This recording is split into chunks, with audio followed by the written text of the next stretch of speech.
Thank you, Bruno. Thank you all for coming. I appreciate the kind introduction. Like you said, I direct a lab called the Sensing and Processing Across Networks Lab. My talk title is a cheap takeoff of something that's copyrighted that I will not say, because if this is going to go on the web, I don't want to get any copyright violations. But I wanted to talk about monitoring and privacy with RF and use light as an analogy to the kind of research that we're doing. And I was going to say a little bit about myself. Bruno has already done that for me. But basically, my research spans a mix of radio propagation as well as statistical signal processing, which I've kind of come to through from different places that I've worked and studied.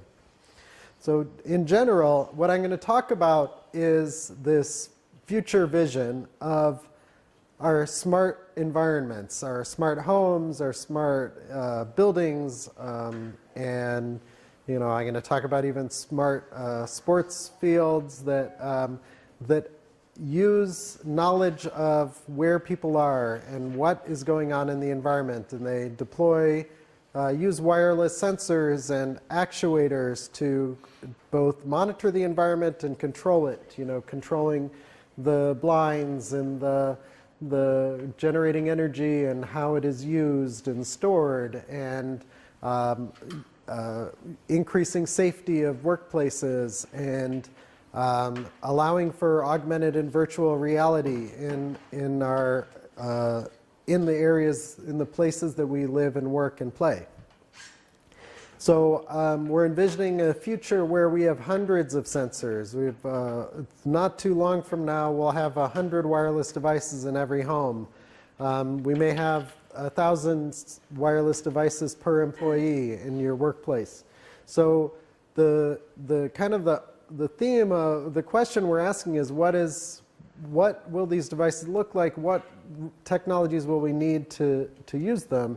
And a lot of what I see is that these devices need human context, and that includes where people are, what their health is, what they're doing, what they want to do. Okay? And I'm going to talk about RF as a means for doing a lot of this human context sensing. And sometimes it's just more difficult to think about RF than it is to think about light. We have a lot of personal experience with light. That's how we sense and see the world, right? And I'm not telling you to throw all that away. In fact, I'm saying light is great. Obviously, we need light to project this talk to you. We need light to record this presentation. You need light to interact with the world. But I want to say that RF is similar to light. It's an electromagnetic wave. We also can use RF in very similar ways. And if we use an analogy to light, we can often see things about RF that might be useful in the use of RF to do these same things. So for example, we use light to identify danger in front of us, identify what's going on in the environment. Like we can see scattered light off of this object, this snake, and it is non-emitting, but it scatters the electromagnetic light waves, just like now we're using RF to do the same thing. We can identify in these two different pictures a laptop. One has a laptop inside of it, and these researchers have used Wi-Fi measurements in order to measure the scattering from that device. And when you put the laptop inside, it scatters more of the light. Okay? We can measure changes. We can measure things about the environment just based on the changes in the way that light scatters. Not exactly the amount of scattering itself, but what has changed. So for example, with light scattering, this is a rather obscure reference. This is my cute 5-year-old, and he's just lost his tooth. Okay, so it's not that you see light scattering, it's that you don't see light scattering from that tooth that tells you something has changed, right? And in the same way, I'm going to talk about using RF to detect people moving by based on the change in amplitude to that RF signal. It may be the absence of RF that tells us about where people are moving. Next, we use light to locate sources of light. So fireflies emit light and use that light to locate each other. Okay, so we use RF to locate ourselves and find ourselves on a map. Okay, so you can see how these are analogous. We communicate, obviously, using RF and light all the time, every day. We use fiber optic cable, we use infrared remote controls. Those are both based on light, but clearly we use a lot of radio waves for communication as well. And because of all of these things, we come up with privacy issues. So this is a picture of Mark Zuckerberg announcing some feature in Facebook. I don't remember what the feature was he was trying to announce, but really when he took this picture, some observant people watching his announcement observed that actually here's something really cool about his picture. He puts tape on his video camera on his laptop to preserve his privacy.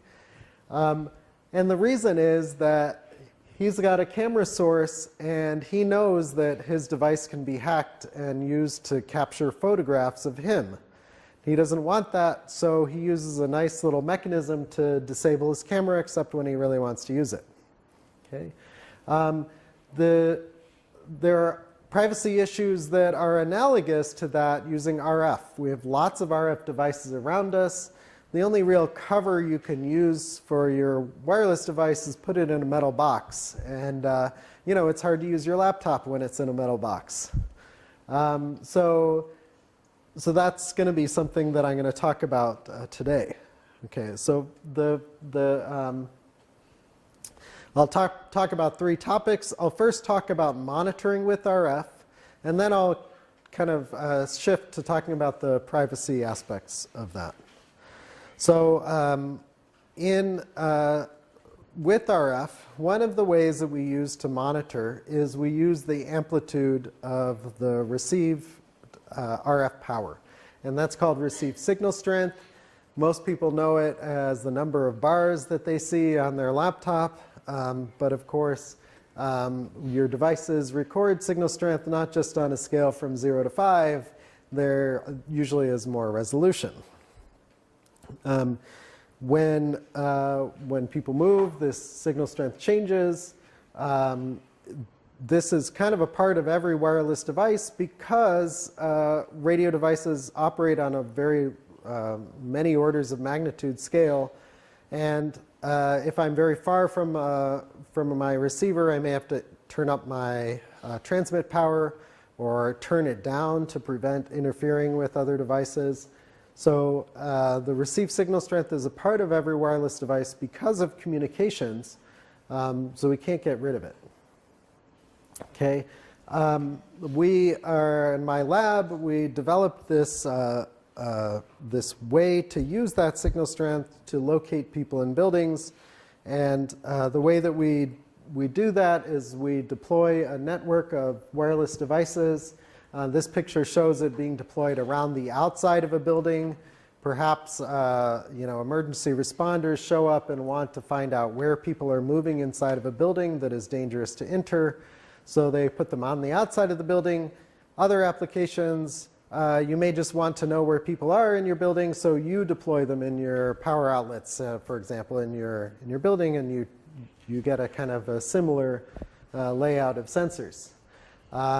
When somebody's walking around in that environment, they will affect more than one link. And based on which links they are being affected right now, you can kind of estimate where people are. So in particular, we get this in a mesh network. We would have on the order of n² links in this, in a deployment of n sensors. And the problem statement would be, given the signal strength and the changes in the signal strength over time, try to locate and count the number of people. Our method to do this is called radiotomographic imaging. It's basically taking the tomographic imaging methods from the CT that is done in a medical environment and applying it to radio waves in a building. Okay, so we formulate a linear approximation to what's going on. We say that these measurements that we're making, the signal strength, is due to some linear additive model of the attenuation that occurs in each pixel of a building. So I take this this area, I divide it up into pixels or voxels if I'm doing this in 3D, and then I assume that one particular link is impacted by the attenuation that is seen in the voxels that are near that line between the transmitter and receiver. And I assume that it's some linear combination of those voxel values. And then in general, there's a variety of regularization methods that I could apply to solve this problem. I may have more pixels than I have measurements. That would be one problem. It may be overdetermined as well. But generally, we're going to need some regularization. And several regularization methods result in a linear solution where I project my measurements, y, back onto the space of the image space that gives me a solution using that matrix multiplication. And it's fast, it's real time. Once I've come up with the projection matrix, it's generally low complexity.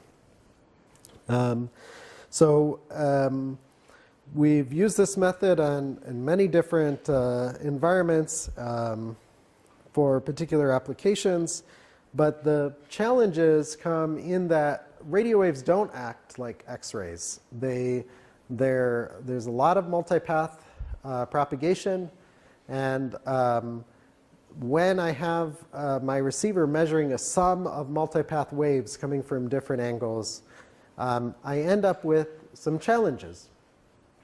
And here's one. I'll show you first. This is two links being measured in the same environment as a person crosses the line between the two of them.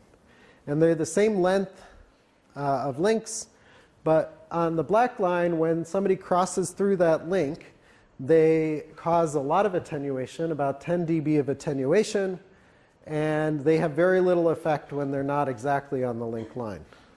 On the other link, this dotted black line, the received power starts out as significantly lower, and it causes not just attenuation, it causes the power to rise sometimes, and sometimes it causes the power to fall, and it happens over a wider area.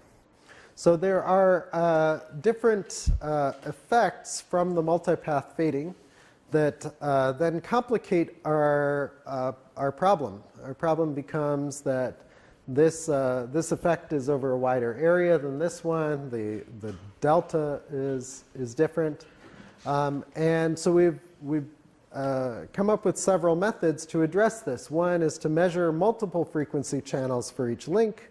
Those frequency channels may have different fading conditions, and for perhaps one of those frequency channels, we'll see the effect in black that you see there that is gives us very definitive location information.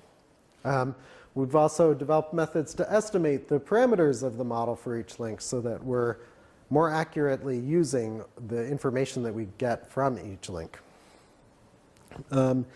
And over the scope of this area, this device-free localization area, where we use devices deployed in an environment to locate people, there's a variety of different results showing kind of that it works, in short, that we can get from 7 centimeters to 2 meters of error, depending on the particular environment, the density of sensors.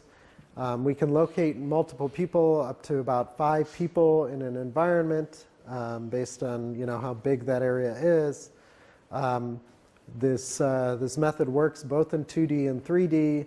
We can kind of tell when we're doing radiotomographic imaging in 3D, we can tell a person standing versus a person lying on the floor. And not only using radiotomographic imaging, but using other maximum likelihood, more Bayesian approaches that are kind of statistical inversion approaches. We can use machine learning methods as well. Several research groups have taken that approach. And our focus in our lab has been to develop statistical models and algorithms that are useful for this problem. Okay. I also have now 4 former lab members working for this company called Sandom that makes products in this space. So you can buy one of these systems now for your home, where you buy these look like iPhone adapters that plug into your power outlets.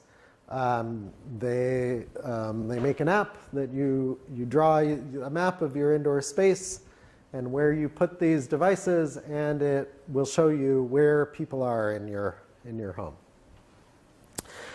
There are competing products as well. There are other products in this space, and that just to say that this seems to be a solution for finding people in buildings that makes sense, that fits the need to control your lights, operate as a security system, be able to control your heating and ventilation, and so on. So that's what's going on there. I'll pause for a second. Like Bruno said, this is I appreciate you being here to participate, so I want to make sure that you have the opportunity to ask questions or pipe in and whenever you have a question.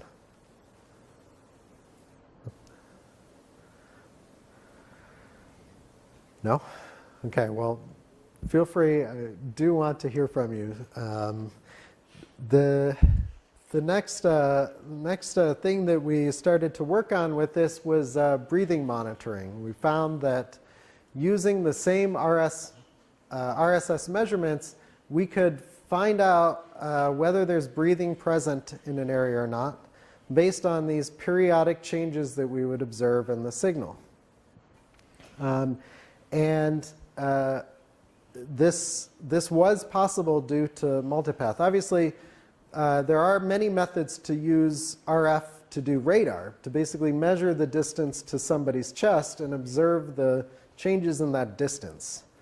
Okay, but this is not radar, it's measuring signal strength. So we actually need the multipath to be present, and we need that fading to alter as the person's chest goes in and out, they change the phase of some of the multipath that then causes the amplitude to change slightly. And the problem is that on some multipath conditions, when these two lines, the phasor that does not change in phase and the phasor that does change in phase, if these two are parallel, I see very little amplitude change.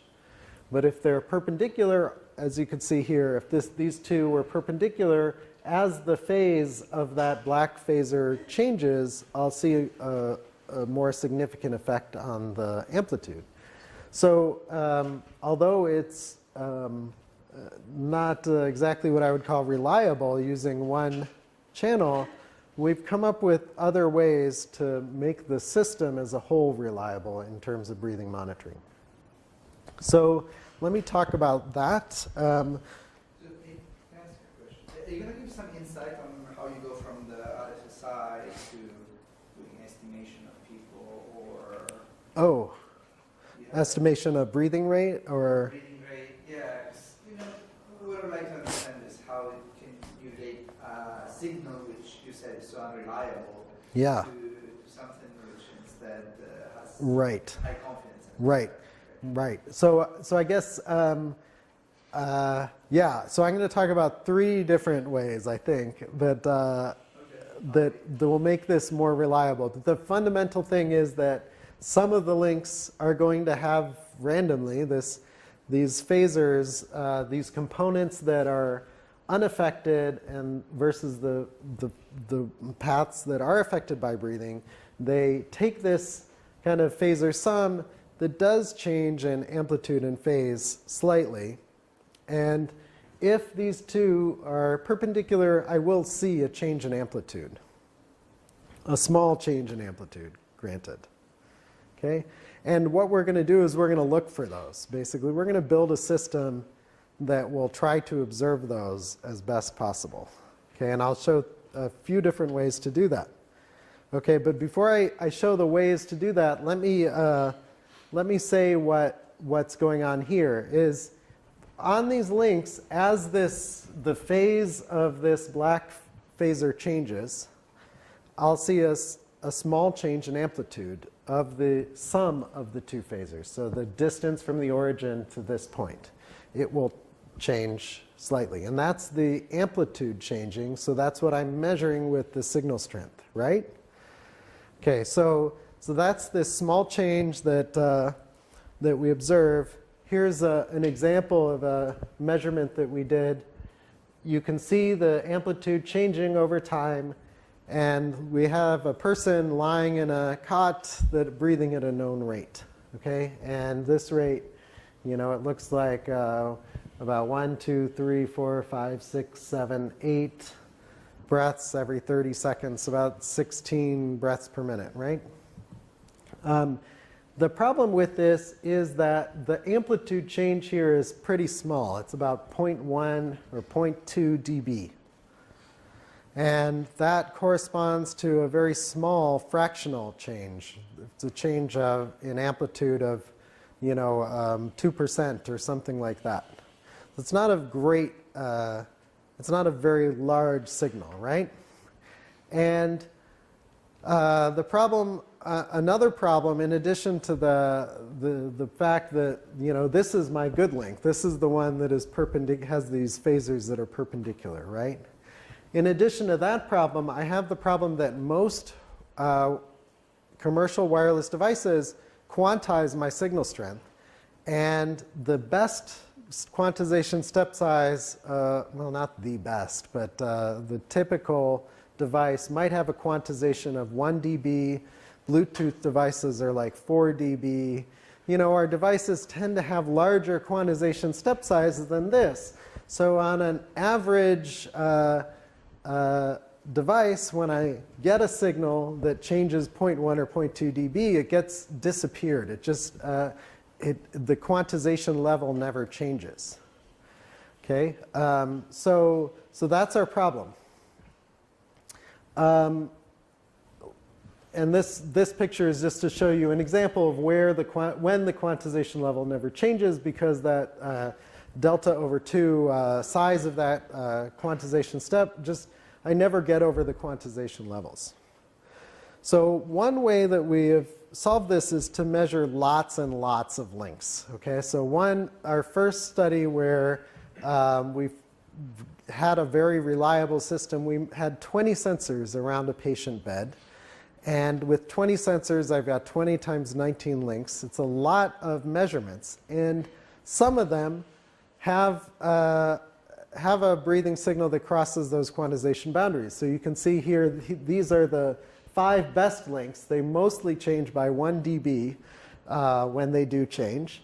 And you can see a periodicity that does have the breathing period in there. And so when I take the average power spectral density across all of the channels and links that I observe, all of the links that I observe, I do get usually very close to the breathing rate. Here, the breathing rate was 0.25 hertz, and you can see the peak is just to the side of that. Okay, and our average error was 0.4 breaths per minute. Yeah. So I'm curious, so GE, when you look at GE spirometers, right? So their spec tries to match 1 breath per minute. Yes. So for somebody who's having sleep apnea, for example, Yeah, this is pretty good, 0.4, but yeah, what's your estimation window? Because sleep apnea happens at very short intervals, yeah. and it's very variable. Yeah, so this one is using 30 seconds. I think with 20 seconds we were, close to 1 breath per minute. And you're right. These machines that they are commercial, they say that they're accurate to about 1 breath per minute. I'm not sure that. I think they're a little bit worse than that, actually. Actually worse than, so I'm curious if 0.4, if this one is pretty good. Yeah, it is really good. Yeah, and these spirometers, they tend to be poor for. They also are measuring very noisy signals based on, mechanics of breathing. That sometimes these devices slip and are not well connected, etc. So what is your estimator? Estimator is like a number of cycles, or like what? It's this one is a rate, so it's trying to estimate frequency from noisy multidimensional data. And Because the waveforms would be not pure. true, yeah. So we're not counting breaths. We're just trying to come up with what the power spectral density says. You just take a peek where it is. Yeah. In this case, that's what we're doing, because we have lots of unreliable data and a little bit of reliable data. Okay, yeah. And what are the frequencies you're using for interval? The frequencies we're using. This was using 2.4 gigahertz devices, Zigbee devices. Yeah, we've also used 900 megahertz, 400 megahertz, 6 gigahertz. But The- the wavelengths, can you actually go for millimeter scale measurements? Our goal was to make something using very inexpensive commercial devices. So I could use radar devices that are much higher in frequency and obviously have a smaller wavelength, and then the phase change is bigger just because the wavelength is smaller, and that would make it easier. We haven't done that because 6 gigahertz is about as high as we can go with very cheap devices. Okay, so and this was research from probably about 5 or 6 years ago now. We have okay, and I'll get to just a few more solutions in a second, but we've also done the same thing. We take those devices and we spread them around an area, and now when I measure for a breathing signal, so I have a person sit on the couch or lie in the bed or sit in the bathroom and breathe at a certain rate. Now when they do that, we can not only estimate their breathing rate, but we can use these amplitudes from the links where the breathing is found in order to go back to tomographic imaging and find where the person is. So we can find where people are based on the changes that they cause due to their breathing. And another way that we manage to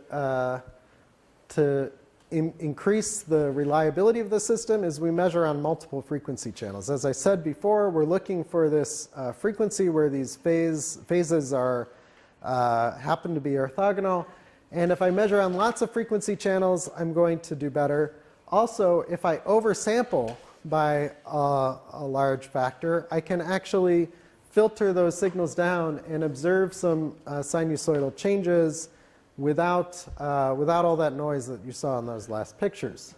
So this test was using 2 devices, one on each side of the bed, measuring on 16 channels and highly oversampling in order to be able to reliably estimate breathing rate. We get about the same error in our breathing rate estimate, but using 2 devices.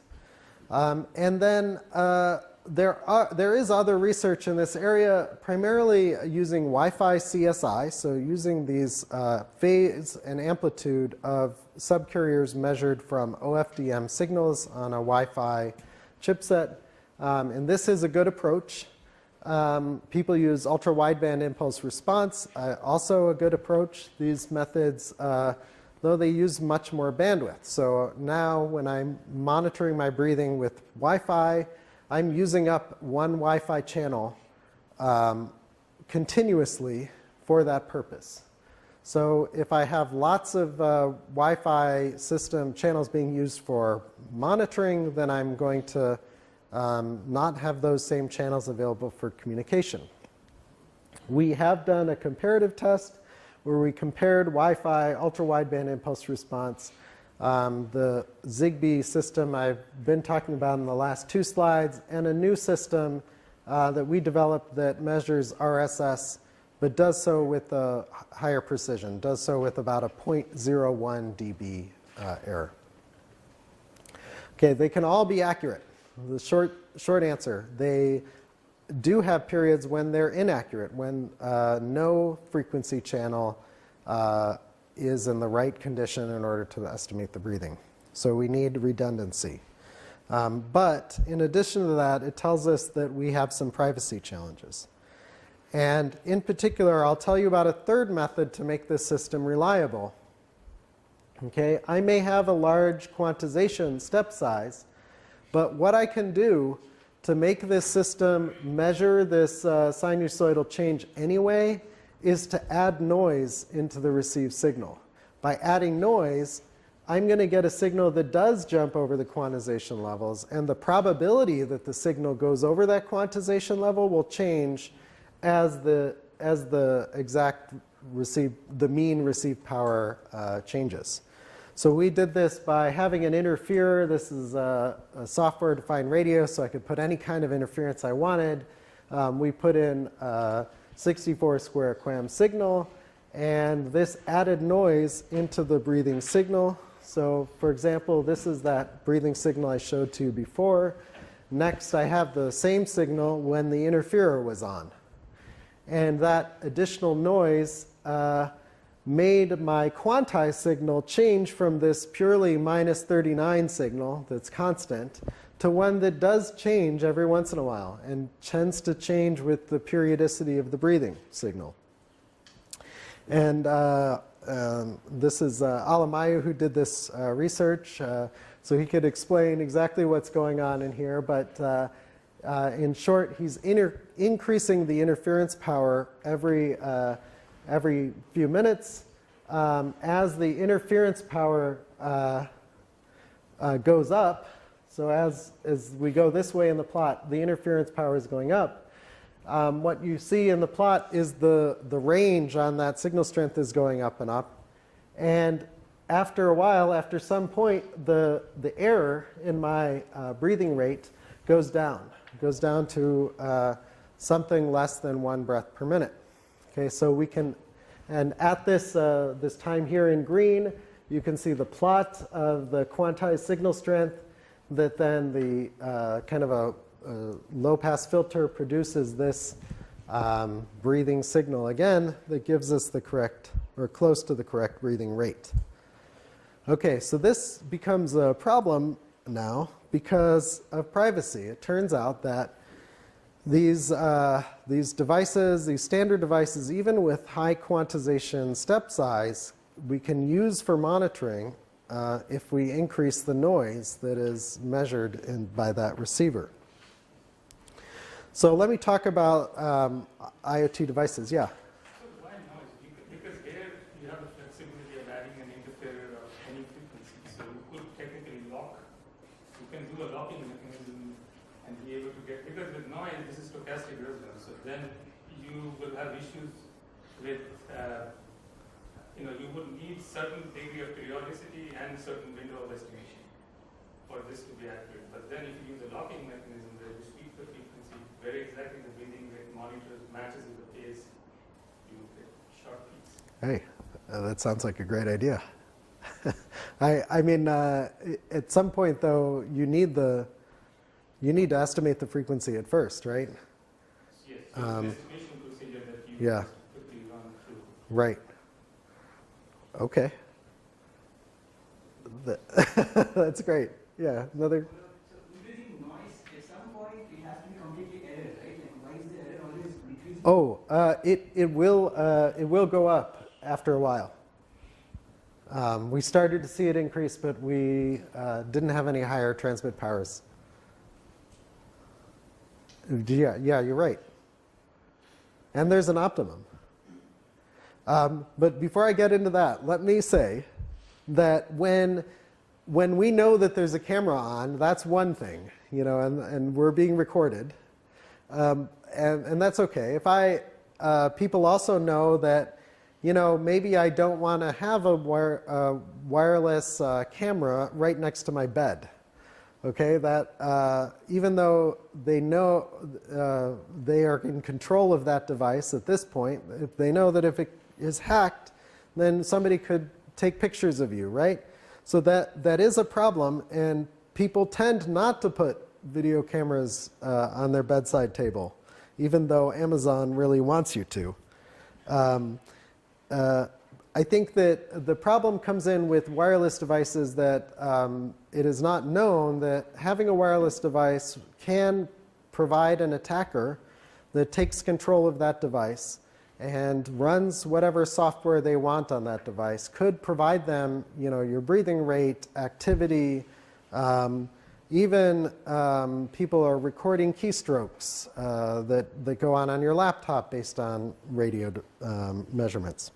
So we're trying to address this problem and quantify what an attacker can do, first of all, and then hopefully we'll get to a point where we can design devices that have a bound, some kind of a bound on an attacker's ability, so that we can make devices that are that we can have some guarantees of how little an attacker can do. Okay, and we do this by making the following attack assumption: that an attacker can access the transceiver, and they can make these measurements of the quantized received signal strength as often as the transceiver will make that available. So we've got this hardware. The attacker is going to change the software to access the received signal strength as often as possible. And they can access other devices to create noise that adds some change to the received power that then the hacker is measuring. And the question is, what is their ability to estimate the breathing rate? What's the best they can do? And as I change the power of that interfere, I'm going to see a different lower bound. So this now is a Cramer-Rao lower bound on the estimator of frequency, breathing rate. Okay, and we're making some assumptions about the quantization threshold, this offset from the threshold B being uniform between the boundaries of the quantizer. We have a step size of the quantizer, sampling frequency, and this variance. Sorry, that should just be standard deviation. But the 12 is a footnote, so it's not standard deviation to the 12th. Here we have this bound on the standard deviation. You can see that there is this optimum. As I increase the interference, the standard deviation of the measurement, I will eventually get worse. But we're going to assume that the attacker is going to do the best they can do to find this lower bound. Okay, and what we find is that as a function of the sampling rate, that the hardware allows the software to have access to the received signal strength measurements and the quantization step size, we can get these bounds on the breaths per minute, the standard deviation of your estimator. Okay, and generally, this is bad news, because most of our devices operate around here and provide an attacker with the ability to monitor breathing rate at, you know, half or 1 breath per minute from this hardware, and that is going to be bad news. So we're either going to have the sampler rate, the RSS rate, very low. Like Android devices will only allow 1 sample every 2 seconds for the RSS from your Wi-Fi, we may need to have very low sampling rates and higher quantization step sizes in order to prevent an attacker from getting any estimates that are, worthwhile. I think worthless measurements might be in this range up here. Okay, or we may need to come up with other quantization schemes that are adaptive, that don't give an attacker information about small changes in RSS. Okay, so that's about as much as I'm going to be able to get on that problem. I'll talk about another privacy implication that is motivated by light, is that in terms of RF, we all live in glass houses. And if you've heard of this house, this is the Philip Johnson glass house. I think it's in New Jersey. And it is, in fact, a glass house. You can see right through it. It's people in architecture like this house. But if you live in a glass house, you know what a light bulb in your house will do to your privacy at night. Okay? You know that by having a light bulb in your house, people are going to see what's going on in your house. Okay? You live in a glass house. If you live in a not glass house, a normal house, a non-metal house, then RF penetrates your walls like it would through frosted glass. And so when you have an RF device in your home, it serves as a light bulb that illuminates you and then scatters off of you and escapes your building. Okay? So the question is, if I want to prevent that from happening, what can I do? And we've worked on particular problems with analyzing what is the best that an attacker can do in terms of estimating the location of someone inside a building, given that they have these wireless devices that serve as light bulbs illuminating their motion. And I might assume that I have an attacker with receivers outside of the building that are measuring the received signal strength, but they don't transmit, they just receive. They might not want to be detected, so they may not want to transmit. And we can come up with bounds on the tracking error for detecting the person as they are in a particular location. Okay? And another aspect of this work is to find new protocols that our wireless devices can take. So for example, our Wi-Fi routers, our other wireless devices, new protocols that a device can take that can obscure the motion of people inside. And the simplest way that we've looked at is for a device to randomly change its power. It might just randomly at each time independently choose a new transmit power and use that transmit power, or it might try to fake an attack, it may try to fake a person walking by reducing its power for a very short period of time. But if I have an attacker with multiple receivers, they'll all measure that same change in transmit power, at least within some noise. So they can coordinate and remove the median change in power and remove the noise, remove that transmit power change. So here's some work that we did to evaluate how well this would work experimentally with Wi-Fi and Zigbee measurements.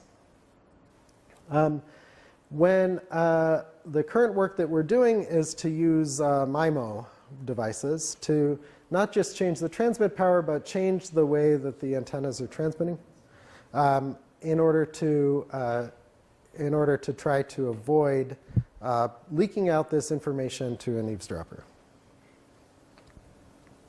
I'm going to, in the interest of time, I'm going to skip the next section and talk about just some general work going on in our lab. So in general, I'm hoping that the grad students in the room will be interested in this research, and if you're interested in getting involved, please come talk to me. We have I've described 2 of the projects, not really 3 because I skipped one. We have other projects going on. I'm former lab members who are now at universities, both postdocs and faculty, a variety of industry, and then I mentioned the few of my students involved in a startup. We have a project where we are evaluating and imagining future software-defined radio networks where all of our mobile devices are software-defined radios or include software-defined radios. And as this happens, it opens up particular vulnerabilities. So if I have a software-defined radio in my pocket and it can transmit on any frequency, now the kind of the manual methods that the FCC uses to find people who are jamming spectrum are going to be even less effective, because I may download an app that misuses the spectrum, and it can take the FCC years to find one person who's a spectrum offender. So we're evaluating coordinated collaborative spectrum sensing methods that everybody's phone participates by measuring spectrum for a short period on a small amount of frequency, and then use that information to locate sources that may not be following the rules. But as we get to that future, we need to experiment with real mobility and real devices that are carried as people carry them today. So the software-defined radios that we have today are several $100 devices that would definitely not feel comfortable if I gave them to all of you to carry around for the next week. Okay, they're power hungry and they're big. Okay, so we wanted a device that transmits and receives and is programmable remotely, that I can then hand out to hundreds of people to carry around with them, so that a researcher can test out different collaborative spectrum sensing approaches and use that for evaluating a new method. So we have a new device there. We're coordinating with this platform called Powder in Salt Lake City, Utah, that's going to be the largest software-defined radio testbed in the world that deploys many software-defined radios across 10 square kilometers in Salt Lake City that you can log into remotely and run whatever experiment you want to run. We are also involved in a project to make helmets smart, to be able to know when a collision is going to happen before it happens, and alert a sports player just before they're going to get hit. And for example, one of the ideas is to play a very loud noise in their ear so that their automatic response is to tense their neck muscles, and thus hopefully reduce the angular velocity of their head and hopefully reduce the traumatic brain injury that they may have. Okay, so this is another project that we're working on. It involves a lot of use of ultra-wideband impulse response radio and some techniques that we've developed to make that more efficient. But all of these things are motivated by using RF to learn about the environment, learn about location, and for each of them, this analogy to light, I think, is useful. It is all about, as a grad student, I think it's important to envision the future in some way and envision it beyond what other people are thinking about. So using analogies, kind of imagining the world as it will be, and then playing out what technologies will be needed is a very important skill in finding a dissertation topic. So I'll stop here and take your questions.